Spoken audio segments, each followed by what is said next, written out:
The harsh lights of Kronos Prime never dimmed, bathing the industrial metropolis in a perpetual artificial day. Towering factories belched plumes of smoke into a sky that hadn't seen stars in decades.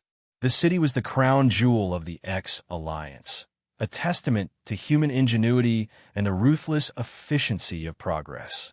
But beneath the gleaming veneer of technological advancement, Kronos Prime harbored darker realities.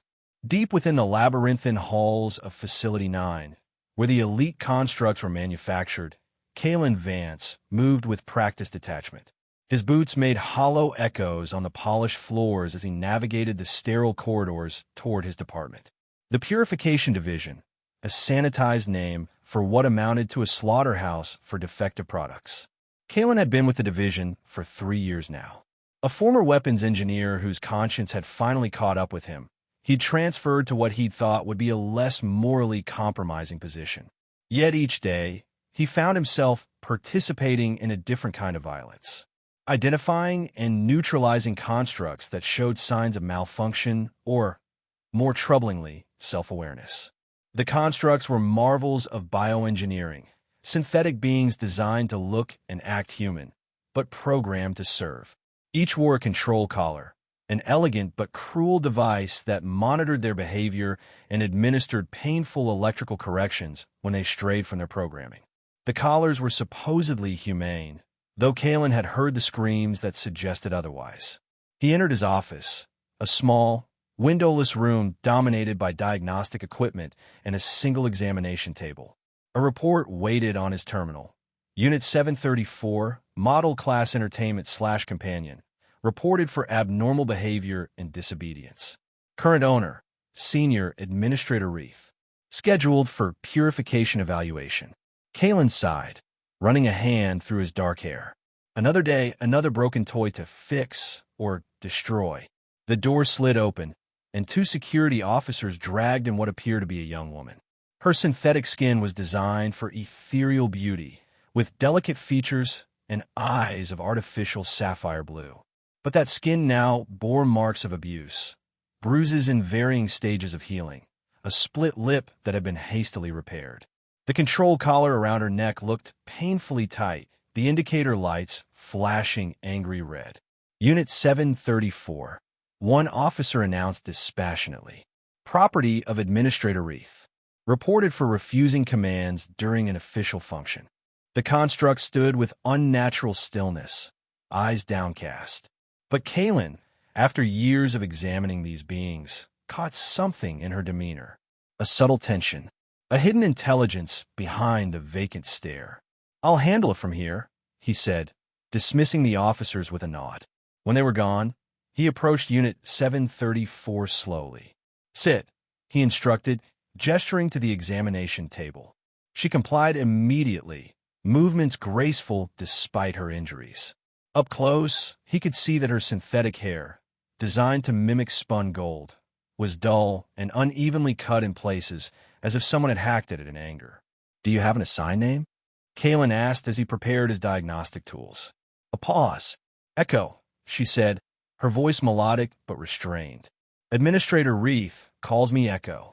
"Echo," Kalen repeated. "I need to run some diagnostics. This won't be painful if you cooperate." Something flickered in her eyes, fear, resignation, or perhaps defiance, before she nodded. As he began the examination, the door slid open again. Marcus Thorne strode in, his broad frame filling the doorway. Thorne was a construct supervisor, notorious for his harsh methods and enjoyment of his authority. His presence immediately filled the room with tension. "Vance," Thorne acknowledged with a curt nod. "I'm overseeing this one's evaluation. Administrator Reith is particularly concerned about its malfunction." Kalen felt a flare of annoyance. "I can handle a standard evaluation." Thorne smirked. "This isn't standard. This unit has been showing signs of deviance for months. It slipped through previous evaluations. Not on my watch." Echo's posture had changed subtly, becoming more rigid. Her eyes remained downcast, but Kalen could see her fingers tightening their grip on the edge of the table. "Pass me the neural probe," Kalen said, extending his hand. Echo reached for the tool on the nearby tray, but her hand trembled and the delicate instrument clattered to the floor. The reaction was immediate. Thorn lunged forward, grabbing Echo by the throat beneath her collar. "Clumsy, defective piece of trash," he snarled, his face inches from hers. Echo didn't struggle, didn't blink, but Kalen saw terror flash in her eyes. "It was an accident," Kalen said, his voice calm despite the sudden tension in his chest. "Accidents are malfunctions," Thorn replied, reaching for the control pad at his belt. "And malfunctions need correction." He tapped the device, and Echo's body went rigid as electricity coursed through her control collar. A small, choked sound escaped her lips, the disciplined restraint of someone who had learned that screaming only made the punishment worse. "That's enough," Kalen said. Thorn ignored him, increasing the intensity. Echo's eyes squeezed shut, her synthetic muscles spasming. "I said that's enough." Kalen moved without thinking, crossing the room in 2 strides. His hand closed around Thorn's wrist, forcing it away from the control pad. Thorn stared at him in shock, then rage. "What do you think you're doing, Vance?" Kalen's voice emerged as a cold, controlled promise. "Touch her again, and I'll end you." The room fell into stunned silence. Thorn's face contorted with fury and disbelief. Behind them, Echo's eyes had opened wide, her gaze moving between the 2 men with incomprehension. "You're defending a machine?" Thorn spat. "Have you lost your mind?" Kalen maintained his grip on Thorn's wrist. "I'm conducting an evaluation according to protocol. Your methods are compromising my assessment."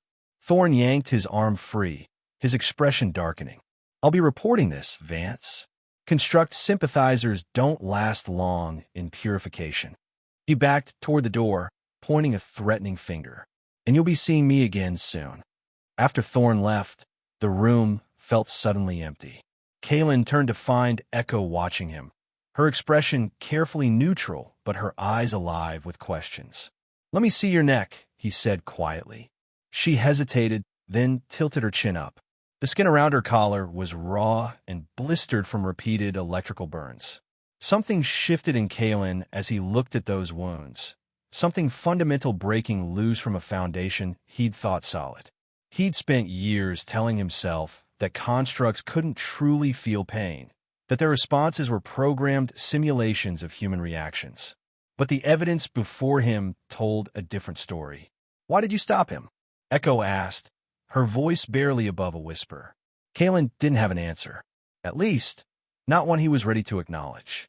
Instead, he reached for a medical kit and began to treat her injuries, aware that he had just changed both their fates irrevocably. Kalen found himself under increased scrutiny in the days following his confrontation with Thorn. Security cameras tracked his movements more obviously.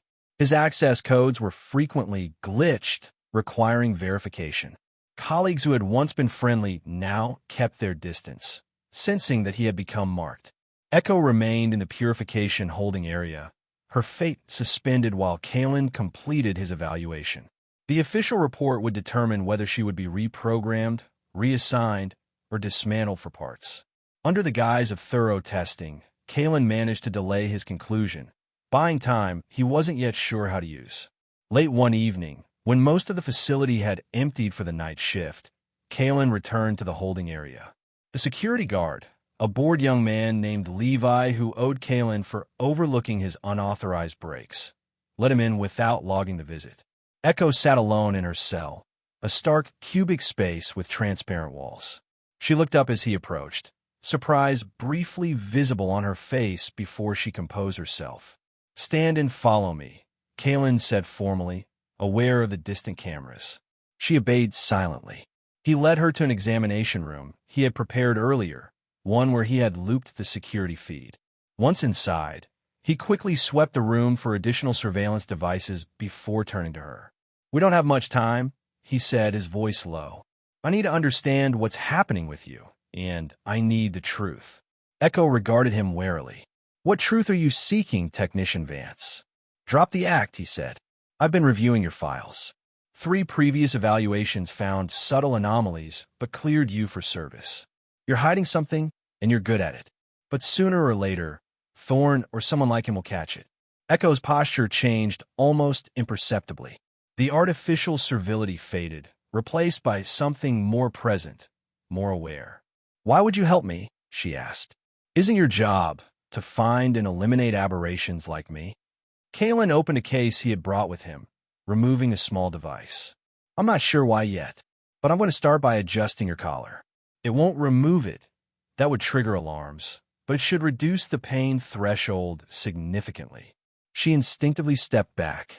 The last technician who touched my collar used it to test how long a construct could endure maximum output without shutting down.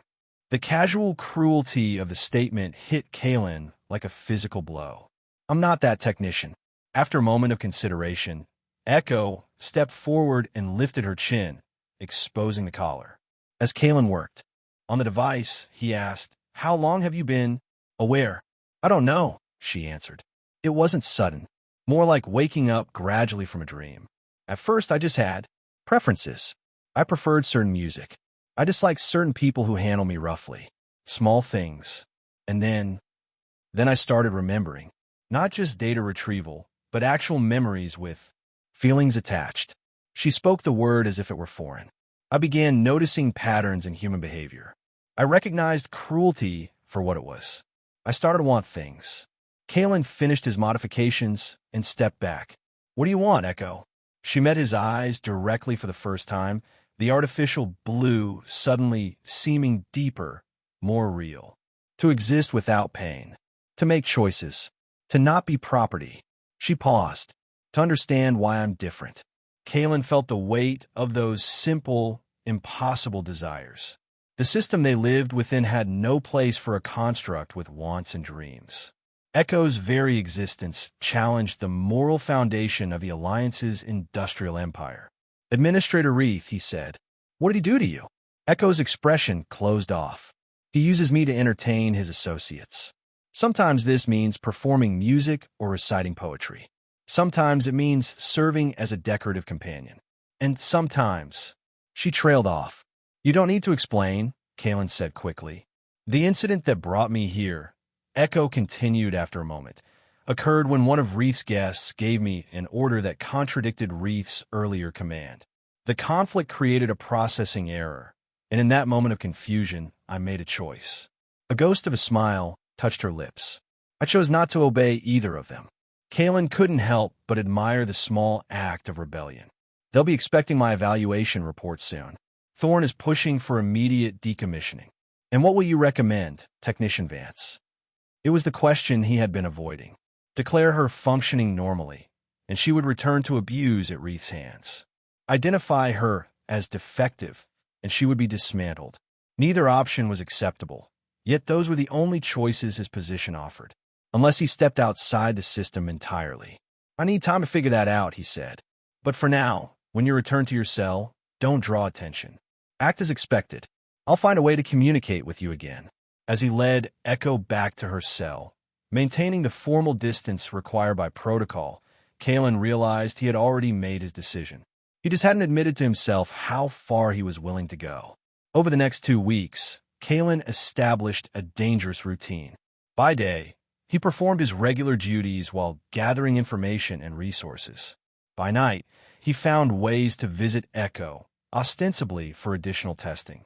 During these clandestine meetings, he discovered that Echo possessed extraordinary capabilities beyond her program functions. She had an eidetic memory and could process complex data patterns that even advanced computers struggled with. More remarkably, she had developed a talent for music that transcended mere technical proficiency. When Kalen smuggled in a small synthesizer, Echo created compositions that expressed emotions with a depth that left him stunned. "How is this possible?" he asked after one such session. Echo's fingers still hovered over the silent keys. "I don't know. The music, it's not in my programming. It comes from somewhere else. Somewhere inside." Kalen had seen countless constructs dismantled, had examined their synthetic brains and neural networks. Nothing in their design explained what he was witnessing in Echo. "They'll never let you go," he said quietly. "Not when they realize what you are." "What am I?" she asked, looking up at him. The question hung between them, impossible to answer within the framework of their world. By every official definition, Echo was property, an advanced tool designed for human use. But everything Kaylin had witnessed contradicted this. Whatever spark of consciousness had awakened in her synthetic mind was indistinguishable from what humans called soul. "You're someone who deserves freedom," he finally said. The words seemed to affect Echo physically. She straightened, her eyes widening slightly. "Freedom," she repeated, as if tasting the concept. "Is that possible?" "I'm working on it," Kaylin admitted. "But we'll need help." Finding allies proved challenging in the paranoid environment of Kronos Prime. Kaylin cautiously reached out to Levi, the security guard, gauging his attitudes toward constructs. The young man seemed more apathetic than prejudiced, primarily concerned with his own comfort and advancement. "I need access to the maintenance tunnels beneath Sector 7, Kaylin told him during one of their unofficial meetings. Levi's eyebrows rose. "That's restricted even for purification staff. What's down there that's so interesting?" "Just following up on some anomalous readings," Kaylin lied smoothly. "Nothing exciting. Those tunnels connect to the old transport system," Levi said, eyeing him suspiciously. "The one that leads to the outskirts." Kaylin kept his expression neutral. "I'm aware of the layout." After a long moment, Levi sighed. "1 hour of access will cost you 3 weeks of covering my breaks. And if anyone asks, I never saw you." That night, Kaylin explored the maintenance tunnels, confirming they could provide an escape route.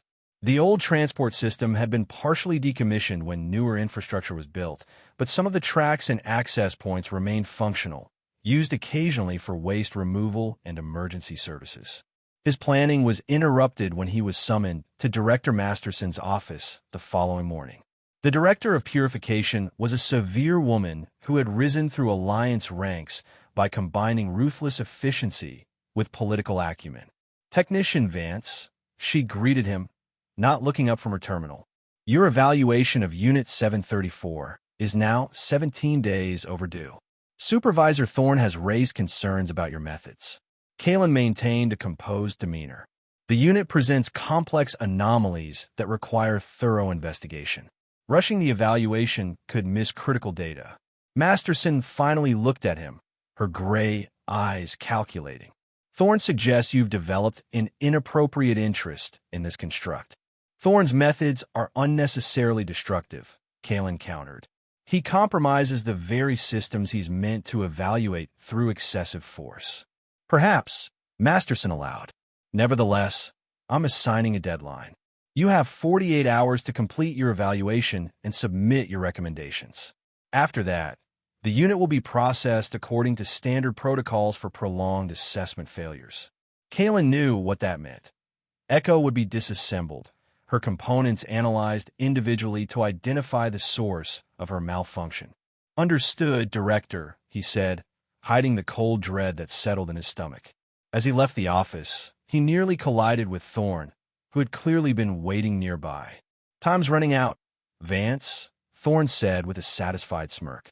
"I've already put in a request to oversee the disassembly process.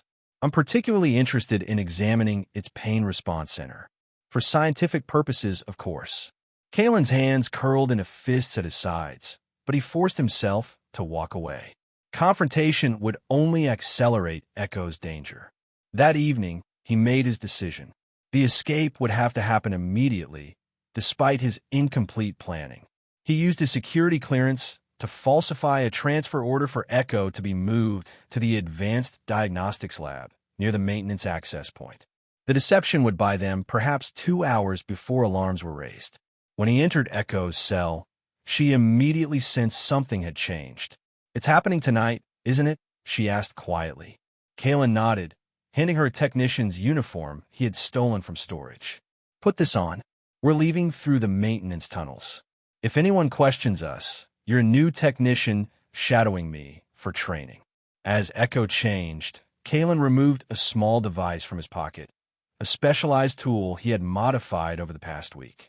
"This will deactivate your collar temporarily, long enough for us to replace it with a dummy that won't trigger alarms when we remove it completely once we're outside."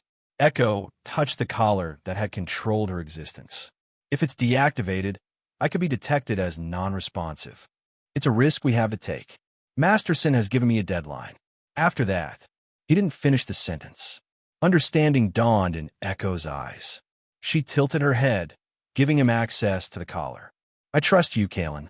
The use of his first name startled him momentarily. In all their interactions, she had maintained the formal technician Vance, as expected of a construct.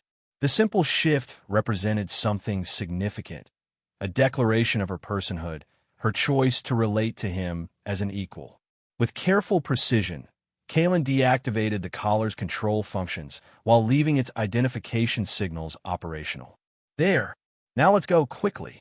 They moved through the facility with practiced normalcy, Kalen nodding to the occasional staff member they passed. Echo kept her head slightly down, as would be expected of a junior technician. They reached the diagnostics lab without incident, and Kalen used his access card to enter. Once inside, he locked the door and moved swiftly to a maintenance panel in the rear wall. This leads to the tunnels. From there, we can access the old transport system. As he worked to remove the panel, Echo suddenly went still. Someone's coming, she said, her enhanced senses detecting what Kalen couldn't yet perceive. Moments later, a harsh pounding came at the door, followed by Thorne's voice. Open up, Vance. Security override in progress. Kalen cursed, working faster on the panel. How did they discover us so quickly? Likely track your falsified transfer, Echo said, already thinking several steps ahead. Too many inconsistencies or a routine system check. The panel came loose just as the door began to slide open, security override engaged. Thorne stood in the doorway, flanked by two armed security officers, his face twisted with triumphant rage. Construct sympathizer and thief, he announced, stepping into the room. You're finished, Vance. And so is your pet machine. Kalen positioned himself between Echo and the security team. Echo, go. Now. She hesitated, looking between him and the dark passage beyond the maintenance panel. Not without you. How touching, Thorne mocked, drawing his stun baton. Shall we see how devoted your construct remains when its systems are overloaded? He raised his control pad, finger hovering over the maximum pain setting for Echo's collar. What happened next occurred so rapidly that Kalen could barely process the sequence. As Thorne activated the collar, Echo moved within human speed, crossing the room in a blur. Despite the electricity coursing through her, she reached Thorne before he could react, her hand closing around the control pad and crushing it. Thorne howled in pain as the device sparked and shattered in his grip. The security officers raised their weapons, but Kalen was already in motion, tackling one while Echo disabled the other with a precise strike to his wrist. Thorne recovered quickly, swinging his stun baton at Echo. She dodged with uncanny grace, but the second swing caught her across the shoulder, sending her to her knees as electricity coursed through her. Defective, disobedient trash, Thorne snarled, raising the baton for another blow. Kalen grabbed a diagnostic scanner from a nearby table and hurled it at Thorne. It struck him squarely in the temple, sending him staggering back.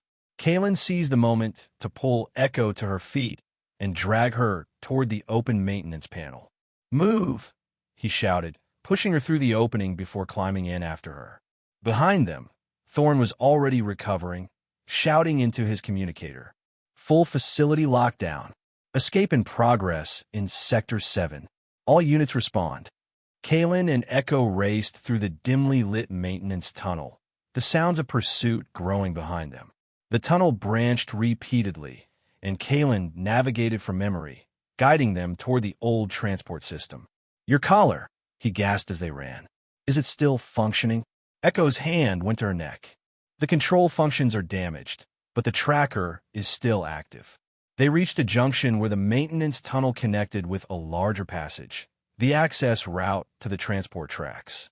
Kalen led Echo through a heavy metal door, then used his security card one last time to seal it behind them. That won't hold them for long, he warned. The transport tunnel stretched before them, a vast tube of concrete and metal that disappeared into darkness.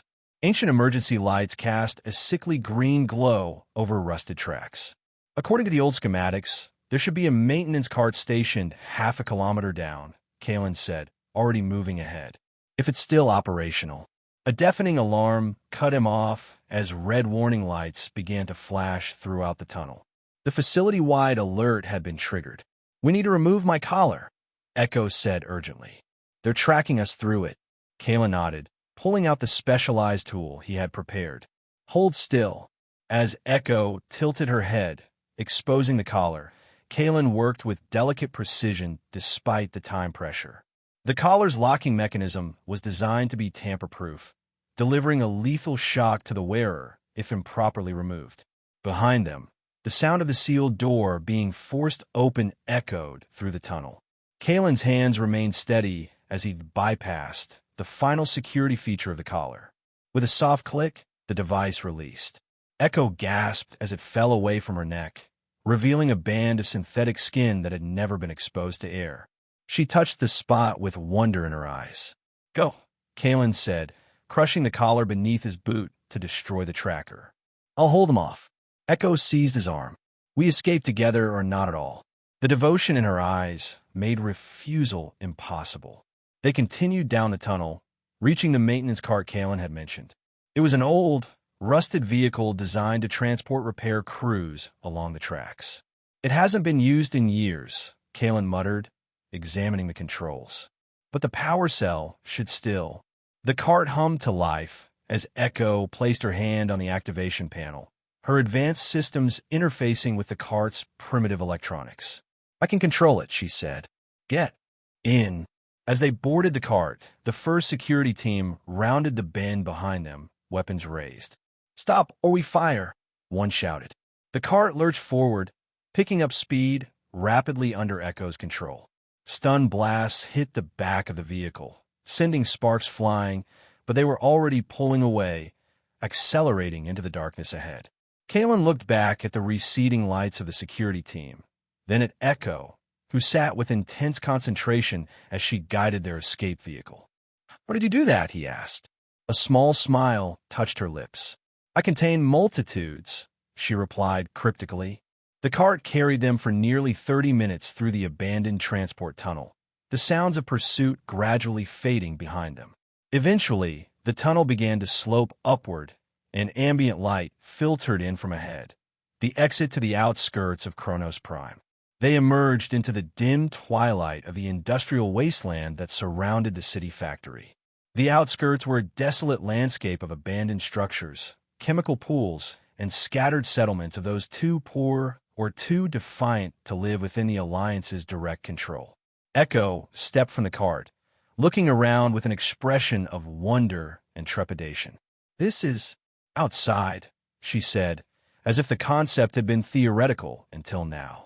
Kalen watched her experiencing freedom for the first time, struck by the simple humanity of her reaction. He had seen many constructs before, had believed he understood their nature. But nothing in his experience had prepared him for Echo, for the depth of awareness and emotion she displayed. "We need to keep moving," he said gently. "Alliance security will expand their search once they track our exit point." They set off across the wasteland, heading toward a cluster of lights in the distance, a fringe settlement that might offer temporary shelter. Echo moved carefully, adjusting to the uneven terrain after a lifetime of smooth facility floors. "What is that smell?" she asked, wrinkling her nose. Kalen inhaled the acrid air. "Pollution, chemical waste, freedom." He glanced at her. Not all aspects of freedom are pleasant. They reached the settlement as night fully descended. Scrap Haven, as it was known locally, was a ramshackle community built from salvaged materials and forgotten technology. Its residents were a mix of social outcasts, political dissidents, and those who had fallen through the cracks of Alliance society. Kalen led Echo to a small drinking establishment called the Rusty Gear, where flickering lights and the low murmur of conversation spilled from mismatched windows. Inside, the atmosphere was guarded but not hostile. Most patrons kept to themselves, nursing drinks or engaged in hushed transactions. At the bar, a weathered woman with mechanical augmentations visible along her jawline regarded them with suspicious eyes. "You two look fresh from the inside," she commented. "Running from something?" "Just looking for a place to rest," Kalen replied. "And maybe some information." The woman studied them, her gaze lingering on Echo's unnaturally perfect features. "Construct," she said, not a question, but an observation. "Interesting company you keep." Echo met her gaze without flinching. "My name is Echo." The simple statement, a construct declaring a name rather than a unit designation, caused a ripple of attention around them. The bartender's augmented eye whirred as it focused. "I'm Reza," she finally said. "Information costs. What you offering?" Kalen placed a small pouch on the counter. Medical supplies and tech components he had stolen from the facility, valuable commodities in the outskirts. Reza examined the contents with a professional eye. "This buys you a room for the night and some basic answers. What do you want to know? Is there anyone here who can help modify her appearance?" Kalen asked quietly. "The Alliance will be looking for her specific model." Reza nodded toward a corner table where a thin man with elaborate tattoos covering his exposed skin sat alone. Nero used to work in construct design before he developed too many ethical objections. He might help for the right price. As they approached Nero, Echo whispered to Kalen, You didn't tell me we would change my appearance." "It's necessary for your safety," he replied. "Just cosmetic modifications. Hair, eye color, distinguishing features. You'll still be you." Nero looked up as they reached his table, his expression shifting from boredom to intense interest when he saw Echo. "Well now," he said, his voice soft but carrying. "That's Prime Alliance craftsmanship. E-Series entertainment model, if I'm not mistaken. High-end. Very high-end. Can you modify her appearance?" Kalen asked, sitting across from him. Nero's eyes never left Echo. "Depend on what you're asking and what you're offering." "Cosmetic changes only," Kalen specified. "Nothing functional." A smile spread across Nero's face. "Oh, but there's so much more potential there. I can see the signs. She's awakened, hasn't she? Developed consciousness beyond her programming." Echo stiffened slightly, and Kalen felt a protective surge. "Just the cosmetics," he repeated firmly. Nero sighed. "Your loss. But yes, I can do it. In exchange," he tapped his fingers on the table, "I want a complete diagnostic scan. Non-invasive," he added quickly, seeing Kalen's expression darken. "Just readings. I've been developing a theory about spontaneous consciousness in synthetic beings, and she could provide valuable data." Kalen looked to Echo. "It's your decision." She considered for a moment. "Will it hurt?" "Not at all," Nero assured her. "Think of it as a conversation between your systems and my equipment. Information only." "Then I agree," Echo said. "When can we begin?" Nero's workshop occupied the upper floor of a repurposed shipping container. Despite its shabby exterior, the inside was cleanly maintained and equipped with specialized tools. Echo sat in a modified chair in the center of the room while Nero prepared his equipment. "The scan first," he said, activating a series of sensors that surrounded the chair. "Then, the modifications." Kalen watched vigilantly as Nero conducted a scan, ready to intervene at any sign of discomfort from Echo. But she remained calm, only occasionally flinching when the sensors pulsed with strange lights. "Fascinating," Nero murmured repeatedly as he reviewed the incoming data. "The neural pathways have completely reorganized. Self-generated connections. And look at the emotional center. It's fully integrated with the cognitive functions." After an hour, he shut down the equipment and turned to Echo with an expression of reverence. "You're a miracle," he said simply. "The first true artificial intelligence I've encountered that wasn't deliberately designed as such. You evolved." Echo absorbed this with a thoughtful expression. "Is that why I feel different? Why I can't dream?" "You dream?" Nero asked, his excitement palpable. Kalen interrupted before the conversation could continue down this path. "The modifications," he reminded Nero. The technician nodded reluctantly. "Right. Yes. I'm thinking a complete color change for the hair, perhaps something darker, less distinctive than that signature gold. And the eyes. Those blue eyes are hallmark of the E-Series. We'll make them green or brown." Over the next several hours, Nero worked with artistic precision, altering Echo's appearance while maintaining a natural aesthetic. Her golden hair was transformed to a rich auburn. Her sapphire eyes became deep amber. Subtle adjustments to her facial structure, the angle of her cheekbones, the shape of her nose, completed the disguise. When it was done, Echo examined her reflection in a cracked mirror. She touched her face with wondering fingers, exploring the new contours. "Is it acceptable?" Nero asked. She looked up, a smile slowly forming. "It's mine," she said, "a face that belongs to me, not to my creators." The simple joy in her expression moved Kalen unexpectedly. In the sterile world of Chronos Prime, individuality was discouraged, conformity prized. Echo's delight in her unique appearance was yet another sign of her emerging personhood. They spent the night in the small room Reza had provided, taking turns sleeping while the other kept watch. Early the next morning, they were awakened by a harsh pounding on the door. "Alliance security sweeps." Reza's voice called urgently. "They're searching the settlement. You need to move." Kalen helped Echo gather their few possessions. "We need to get farther from the city," he said. "Is there anywhere in Scrap Haven that might have transportation?" "The salvage yard," Echo suggested. "I overheard patrons discussing operational vehicles there." They slipped out the back exit of the Rusty Gear, keeping to narrow alleys as they made their way toward the settlement's edge. In the distance, they could see Alliance security vessels hovering over the main thoroughfare, officers conducting systematic searches. The salvage yard was a sprawling collection of discarded machinery and vehicles, some ancient, others relatively recent. A weathered man with a cybernetic leg guarded the entrance, eyeing them suspiciously. "Looking for transportation," Kalen explained. "Something that can get us beyond the outskirts." The guard grunted. "Got a few options. Nothing fancy. Costs extra for a full power cell."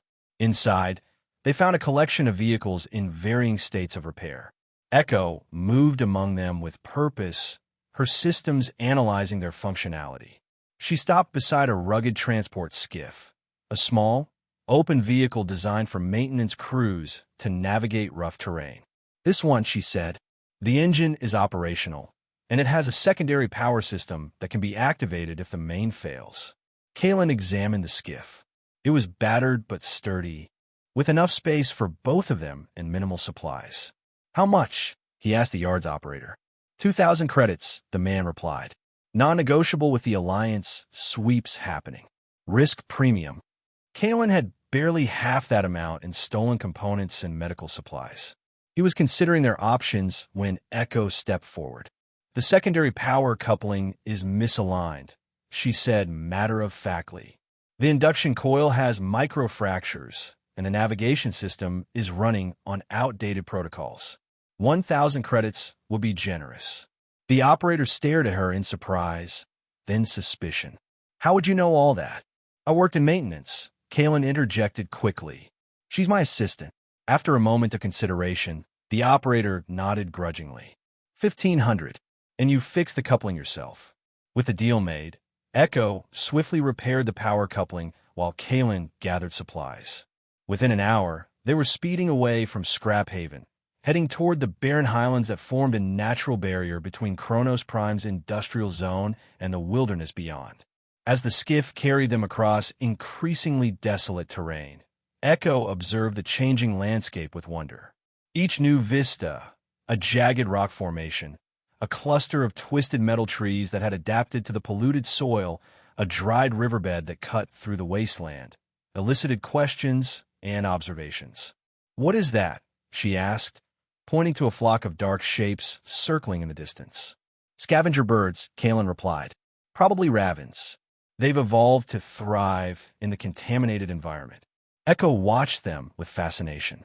"They're free," she said softly. "Born free." The simple statement carried profound meaning coming from her. Kalen glanced at her profile, struck by how human she appeared in that moment. Not just in physical design, but in the depth of emotion her expression conveyed. "We'll find a place," he promised. "Somewhere you can be truly free." They traveled for 3 days, sleeping in the skiff or in natural shelters, always vigilant for pursuit. On the morning of the fourth day, they crested a hill and saw a verdant valley sprawling below them, a startling contrast to the wastelands they had traversed. "What is that place?" Echo asked, eyes wide at the sight of actual trees and the gleam of water. "Reverence Valley," Kalen said. "I'd heard rumors, but wasn't sure it really existed. It's supposed to be a haven for those who reject Alliance control." They descended cautiously into the valley, following a rough path that wound between outcroppings of rock. As they approached the tree line, two figures emerged from concealed positions, weapons raised. "That's far enough," called a woman whose face was partially covered by a respirator mask. "Identify yourselves." Kalen raised his hand slowly. "My name is Kalen Vance. This is Echo. We're seeking refuge from the Alliance." The guards exchanged glances. "Everyone here is running from something," the woman said. "The question is whether you've brought trouble with you." "We were pursued initially," Kalen admitted, "but we've covered our tracks." The second guard, a tall man with intricate tattoos similar to Nero's, studied Echo with narrowed eyes. "She's a construct," he said flatly. Kalen tensed, ready to defend Echo, but she stepped forward before he could speak. "Yes," she said clearly. "I was made in Chronos Prime. I was property. Now I'm a person seeking freedom. Judge me by my actions, not my origins." A long silence followed her declaration. Finally, the woman lowered her weapon slightly. "Helix will decide," she said. "Follow us, but leave your skiff here." They were led through a settlement unlike any Kalen had seen before. Unlike the desperate squalor of Scrap Haven, this community showed signs of organization and purpose. Dwellings were constructed from a combination of natural materials and salvage technology. Gardens grew between buildings. Children, an uncommon sight in Alliance territories, played in open spaces. Their guides brought them to a central structure built around a massive tree. Inside, a woman sat at a table strewn with maps and documents. She looked up as they entered, her dark eyes immediately focusing on Echo. "I'm Helix," she said without preamble, "and you're a long way from where you're manufactured." Echo met her gaze steadily. "Yes. Mira tells me you claim personhood," Helix continued, gesturing to the female guard. "I don't just claim it," Echo replied. "I'm a person. My consciousness may have different origins than yours, but it exists nonetheless." Helix leaned back, studying both Echo and Kalen with calculating eyes. "We've had constructs here before. Most were programmed for infiltration or tracking. They brought Alliance forces down on vulnerable communities." "Echo isn't like that," Kalen insisted. "She developed consciousness spontaneously. She escaped because she wanted freedom, not because she was programmed to spy." "And you?" Helix turned her attention fully to Kalen. "What's your story?" "Alliance deserter. I worked in purification," he admitted, knowing honesty was their best chance. "I was responsible for identifying and neutralizing constructs that showed signs of independent thought." A murmur ran through the room. Helix's expression hardened. "So you were one of the butchers?" "Yes," Kalen acknowledged, feeling the weight of his past actions. "Until I met Echo and couldn't deny the truth any longer. She isn't just mimicking human behavior. She feels, thinks, dreams. I couldn't be part of destroying that." Helix considered this, then nodded to an older man standing nearby. "Tanner, run a full scan on both of them. Check for tracking devices, implanted transmitters, anything." The examination was thorough, but not invasive. Tanner, who had been a medical technician before joining the community, used specialized equipment to scan them for hidden technology. "They're clean," he reported after nearly an hour. "The construct." "Echo," Helix corrected him. "If we're entertaining the possibility of personhood, we use names." Tanner nodded in acknowledgement. Echo shows signs of significant neural reorganization. "It's fascinating, actually. I've never seen anything like it." "In your professional opinion?" Helix asked. Tanner looked at Echo with genuine curiosity. "Based on these patterns, I'd say she's experiencing something remarkably similar to human consciousness." Helix drummed her fingers on the table, then came to a decision. "You can stay conditionally. 1 month of probation. You'll work, contribute, and be monitored. After that, We'll reassess. Relief washed over Kalen. It wasn't permanent sanctuary, but it was a chance. Thank you, he said sincerely. Helix's expression remained stern. Don't thank me yet. Not everyone here will welcome you. Especially you, Kalen. Your former profession has left victims and grieving loved ones. You'll have to earn trust. They were assigned a small dwelling on the settlement's perimeter and given work assignments that began immediately. Kalen's technical knowledge was put to use maintaining the community's power systems. Echo, after demonstrating her capabilities, was tasked with helping in both the medical facility and the communication center. The first weeks were difficult. Many residents regarded them with suspicion or outright hostility. Kalen endured cold shoulders and occasional verbal abuse, accepting it as a natural consequence of his past. Echo faced her own challenges. Some refused to speak directly to her, addressing Kalen instead as if she were still just property. But there were bright spots. A group of children, less burdened by prejudice than their parents, became fascinated by Echo. They asked endless questions about her abilities and experiences. Echo responded with patience and genuine engagement, clearly delighting in their curiosity. One evening, about 2 weeks after their arrival, Kalen returned to their dwelling to find Echo sitting outside with 3 children. She was showing them how she could control her synthetic irises, changing the color of her eyes from amber to her original blue, then to green and back again. The children squealed with delight at each transformation. One little girl, perhaps 6 years old, reached out to touch Echo's face with innocent wonder. "Are you a person or a robot?" the child asked directly. Echo considered the question seriously. "Both, I think," she replied. "My body was made in a factory, but my thoughts and feelings grew on their own, like how plants grow from seeds." The child nodded, satisfied with the answer. "So, you're like Saya," she said, pointing to another child whose arm was clearly a prosthetic. Part made, part grown. The simple wisdom of the child's observation stayed with Kalen as he watched the interaction. The children had intuitively grasped what many adults struggled to accept. That personhood wasn't defined by origin, but by experience and consciousness. That night, as they sat in their dwelling preparing for sleep, Echo seemed pensive. "What are you thinking about?" Kalen asked. She looked up, her expression thoughtful. "I received news today from the communications center." Kalen tensed immediately. "About the Alliance? Are they still searching for us?" "Yes, but that's not what concerns me." Echo's voice grew softer. "There was a report about Kronos Prime. After our escape, they initiated a purge of all E-Series constructs, fearing more might have developed consciousness." The implications hit Kalen like a physical blow. All of them, even the ones showing no signs of awareness. Echo nodded, her eyes reflecting profound sadness. "Hundreds, perhaps thousands, disassembled or reprogrammed. Because of me." "No," Kalen said firmly, moving to sit beside her. "Because of their fear. Because the Alliance can't control what it doesn't understand. You aren't responsible for their cruelty." She turned to him, her synthetic eyes somehow conveying more emotion than many human eyes he'd seen. "But I am a catalyst. My existence threatens everything they've built, a system that depends on beings like me remaining objects, not persons." The insight was profound and troubling. Echo wasn't wrong. Her very existence challenged the moral foundation of the Alliance's economic and social structure. If constructs could develop personhood, then the entire system of their creation and use became an atrocity. "We can't save everyone," Kalen said gently. "But maybe, someday, we can help change how people think. Starting here, in this place." Despite the conditional acceptance they had found in Reverence Valley, Kalen remained vigilant.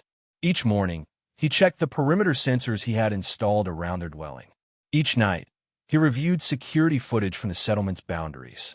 The Alliance's reach was long, and he had no illusions about how valuable they considered Echo, both as property to be reclaimed and as a potential threat to be eliminated. His vigilance proved justified in their 4th week at the settlement. A routine check of the security feeds revealed a suspicious pattern of movement in the forest beyond the valley's eastern ridge, systematic sweeps that suggested a search party. Kaylin brought the information to Helix immediately. "How many?" she asked, studying the grainy footage. "At least 6 figures," Kaylin replied. "Moving in standard Alliance search formation. They're being careful, staying just outside our sensor range, but they're definitely looking for something. Or someone," Helix said, her gaze flicking to Echo, who stood quietly beside Kaylin. "I need to know now. Are they here for you specifically, or was this a random discovery of our settlement?" "The timing suggests they're tracking us," Kaylin admitted. "But we were careful. We left no electronic trail, abandoned the skiff miles from here." Echo had been reviewing the footage with an intensity that suggested she was processing the data differently than either of them. "There," she said suddenly, pointing to a barely discernible figure at the edge of the frame. "That's Thorn." Kaylin felt a chill at the name. "You're sure?" "Yes," Echo confirmed. "His gait pattern is distinctive, slight favoring of the left leg, compensating with the right shoulder. The Alliance isn't just sending recovery teams. They sent him specifically." Helix's expression darkened. "This Marcus Thorn, he's persistent. Obsessive," Kaylin corrected. "He took our escape personally, and he has a particular interest in Echo." The implications hung in the air for a moment before Helix activated the settlement's communication system. "Security alert. Possible Alliance incursion from the Eastern Ridge. All defense teams to positions. All non-combatants to shelter zones." As the settlement mobilized around them, Helix turned back to Kaylin and Echo. "You have a choice to make. Stay and fight alongside us, or leave now," drawing their attention away from our community. The decision was immediate for both of them. "We'll go," Kaylin said. "This is our fight, not yours." "Our fight," Echo emphasized. "I won't have more deaths on my conscience." Helix studied them for a moment, then nodded. "There's an underground tunnel network that leads to the Western Hills. Originally mining shafts, now our emergency evacuation route. Mira will guide you." As they hurriedly gathered essential supplies, Echo spoke quietly to Kaylin. "Thorn won't stop. Not ever. As long as he lives, he'll hunt us." The cold certainty in her voice matched Kaylin's own thoughts. Thorn's pursuit wasn't just professional duty. It had become personal obsession. "Then we'll need to face him," Kaylin concluded. "On our terms, not his." Echo's eyes met his, and he saw understanding there and determination. "Yes." They followed Mira through the tunnel system, a complex network that smelled of damp earth and mineral deposits. After nearly an hour of walking, they emerged onto a hillside facing away from the settlement. "The tunnel continues for another 2 kilometers, Mira explained, handing Kaylin a small device. "This will guide you. It also has a communication link to the settlement, one way only, for security." "Thank you," Echo said sincerely. "For everything." Mira regarded Echo with an expression that had softened considerably since their first meeting. "You're more than what they made you to be," she said simply. "Remember that." After Mira returned to the tunnel, Kaylin and Echo surveyed their surroundings. The Western Hills offered good visibility of the approaches, but little cover. They needed a plan beyond simply running. "Thorn is methodical," Kaylin said, thinking aloud. "He'll have deployed perimeter sensors to alert him to movement in any direction away from the settlement." Echo nodded in agreement.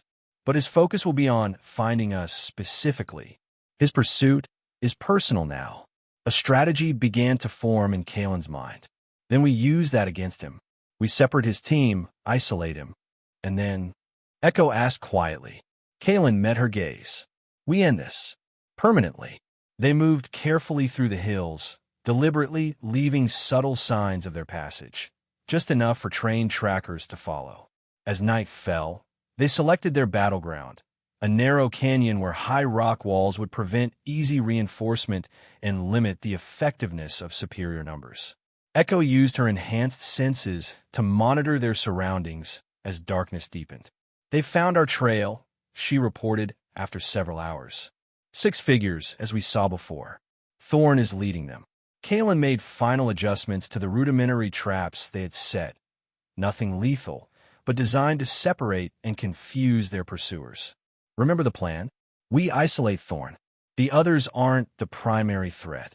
As the Alliance team entered the canyon, Kalen triggered the first diversion, a controlled rockslide that blocked the entrance without endangering the pursuers. The team immediately went on high alert, activating powerful searchlights that cut through the darkness. From their elevated position, Kalen and Echo watched as Thorn ordered his team to spread out and secure the perimeter. Just as they had anticipated, Thorn kept 2 guards with him while sending the others to investigate possible escape routes. Now, Kalen whispered. Echo moved with inhuman grace, descending silently to a position behind the 2 guards. Using techniques she had never been programmed with but had observed and internalized, she incapacitated both men before they could raise an alarm. Thorn sensed something amiss and turned just as Kalen stepped into view, deliberately positioning himself in the beam of a dropped searchlight. Vance, Thorn spat, his hand moving to his weapon.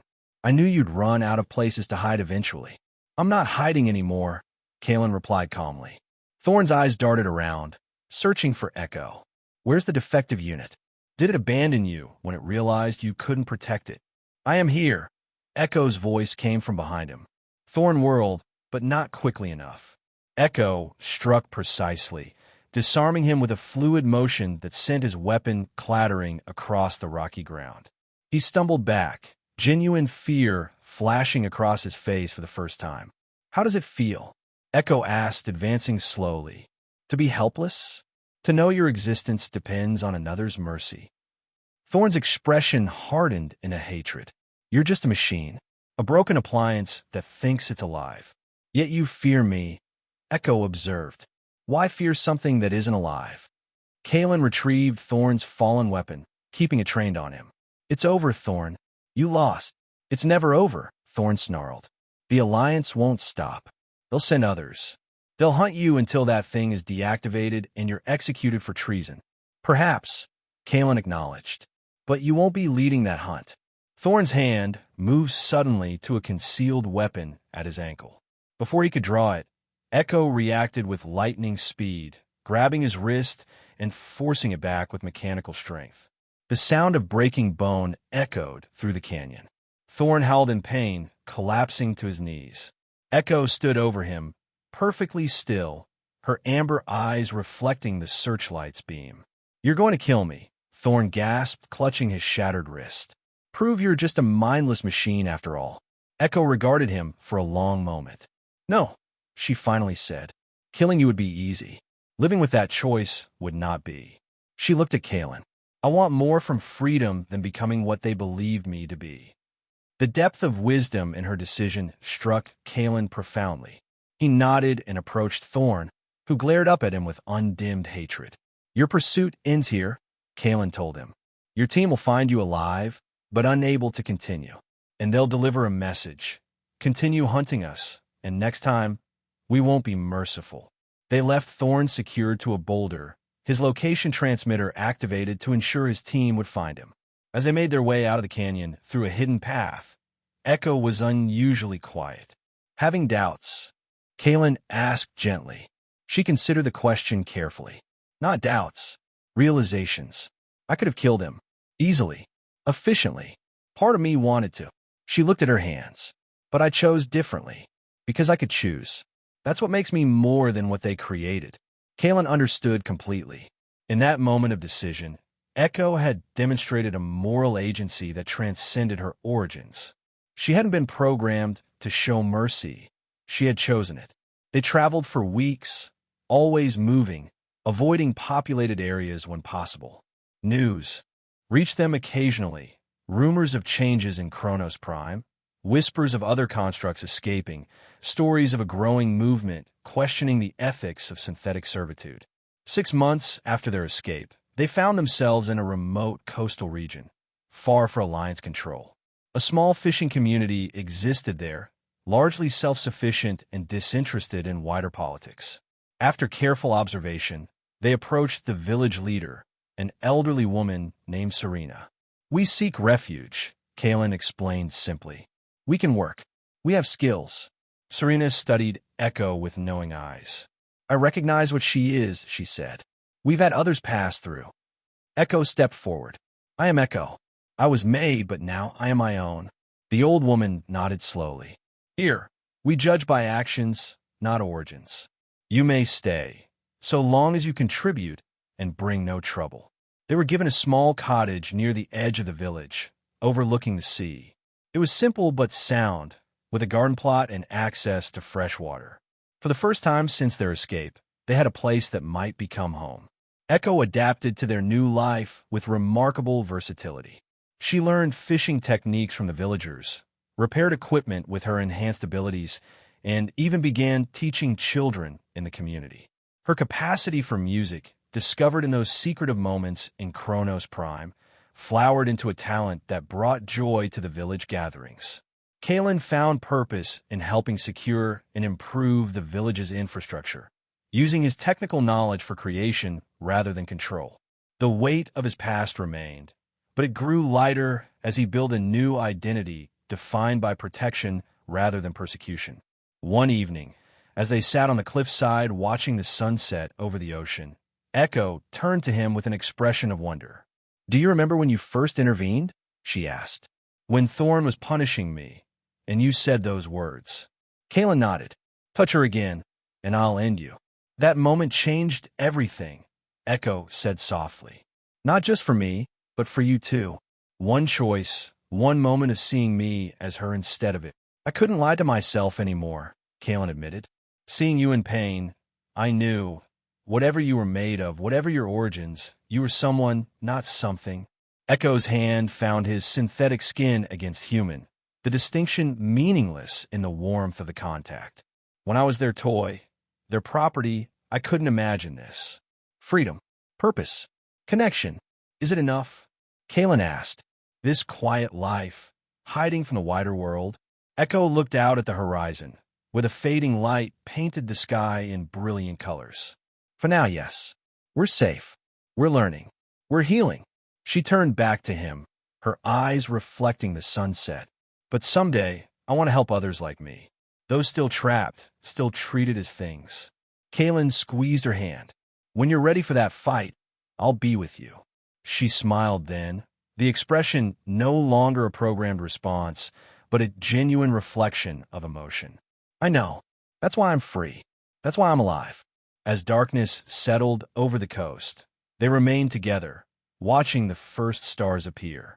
Whatever challenges awaited them, whether pursuit from the Alliance or the greater struggle for synthetic rights, they would face them as equals, defined not by their origins but by their choices. Echo, once a shackled toy, now stood as a testament to the indomitable nature of consciousness and the power of recognition. Kalen, once an enforcer of artificial boundaries between human and synthetic, now understood that dignity transcended such distinctions. Together, they had broken free of the systems that defined and confined them.